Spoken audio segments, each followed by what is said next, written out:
Hello there, we're live. And I'm going to make a little prayer here that I can speak this clearly for you. We're here in Florida. We've been traveling for a while. It's been so sweet to spend time with family, and now we're here in North Florida, and we've gotten such a great little tour of the state. And I just enrolled in a new herbal program. I'm going to move this so that I am not wiggling the camera.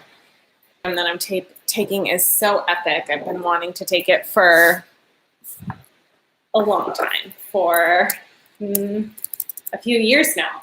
And now you can't see me because I am in the dark. There we go. Okay. So I've been wanting to take this herbal program for a really long time. It's epic. The way that the teacher teaches is so unique, different from anything I've ever learned about herbalism. And I'm so excited about it. I took a different herbal program last year that was more on the spiritual side, more on the intuitive side, and the one that I'm taking now is very clinical. And today I was in the Facebook group of the program from last year, which is still going on. It's kind of one of those things that just keeps going. And some of the women were talking about this new teacher that I have, and how he's a white man, how he has like a guru complex, and he's taking herbal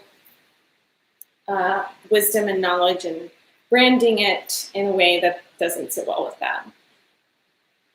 And many of the people in this conversation kept saying, this is a problem, and this problem, and this problem, and this is a problem, and kind of listing out all of these problems that are happening in the world of ancient wisdom.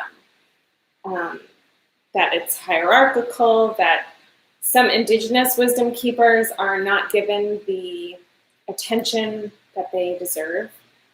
And as if there's something wrong with the idea that in this North American world that we live in, where so much is online, it's a problem that this man has put all of his lifelong dedication to plants, helping people, teaching people. It's problematic that he's put that all online and he's making money off of it. I don't find that problematic at all. Like, we live in a capitalistic society, and that's how things are right now. That seems to be the nature of what is. And as I was reading all these comments about how this is a problem, and this is a problem, and this is a problem, I just sat with it and thought to myself, I don't see any of these things as problems. It's a perspective to see something as a problem. And of course, I have the perspective that there are problems in this world. Trust me. I'm sure you've heard me talk about this is a problem and this is a problem. And it's very convenient if you don't agree that this is a problem, right? As I was considering this idea of what is a problem, I was considering my availability to be in a space of solutions orientation when I relate with something as if it's a problem. My capacity to find a solution when I'm in that mindset that something is a problem is lower. It's noticeably lower. Whereas when I'm kind of removed and I'm more of a witness to the situation or the paradox or the what is, I have a lot more capacity and ability to say, okay, I hear what the problems are. What do you see as the solution? What is the new paradigm here? And it allows, when I have that witness orientation, it really allows me to be that hollow bone that we talk about in shamanic teachings. And one of the problems in this group was that the English language doesn't have a proper word for shamanism. And a lot of women in this thread were talking about how they don't feel comfortable using the word shamanism because of that. It's not an accurate way to describe, because the original meaning of shaman was, it came from an anthropologist who was visiting with a Siberian tribe. So shamanism is really, in the English language, it refers to a blanket set of skills and worldviews for the entire world, but it started with this very specific culture, Siberian shaman. And so people were saying it's problematic that we don't have a word to talk about this concept of shamanism. And again, I wonder, is that problematic? What is the solution here? Are we going to create a word? That seems challenging. Everyone has so many different ideas in this world about what should be and how things should be and what's politically correct and things like this. Like, it seems very challenging to come up with new words to describe these very old ways. And in my particular lineage, there are shamanic traditions, and we don't necessarily have words for them because we were colonized by the Romans long, long, long time ago. And a lot of those traditions have been obscured for a very long time. And that's the case, not necessarily being colonized by Romans, but being colonized in general. That's the case for a lot of these wisdom traditions. So back to problems. I come from this communications training that I took back in 2017. And one of the principles of this communications training, and I see it as such a deeply shamanic communications training that I took. I see a lot of the concepts and the principles as deeply shamanic. And I can share more about that in our membership. But what I want to share about it is that one of the principles of this communications training is welcome everything. That means welcome how it is. Welcome what is. Welcome what is here and now, present, right now. Because if we are present and we're finding problems left, right, and center, we're saying to God, hey, God, you did it wrong. Hey, Spirit, Goddess, whatever you call a higher power, you're saying that they did it wrong.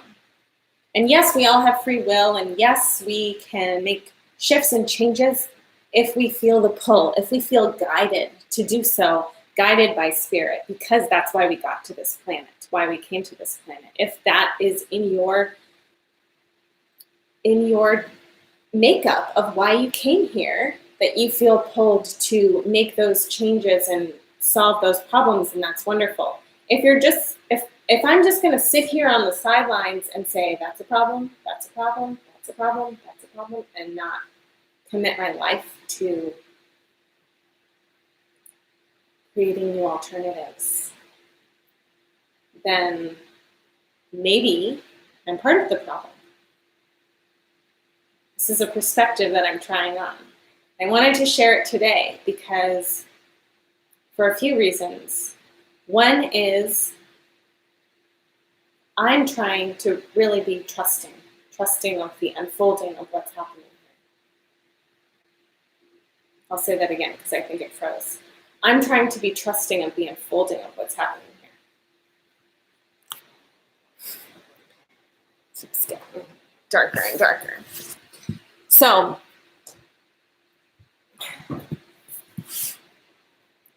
that's one reason why I'm sharing this, for my own benefit of trusting I'm also wanting to share it because it seems shamanic to me. This idea of being the witness, this idea of being the hollowed bone, of allowing and of trusting spirit.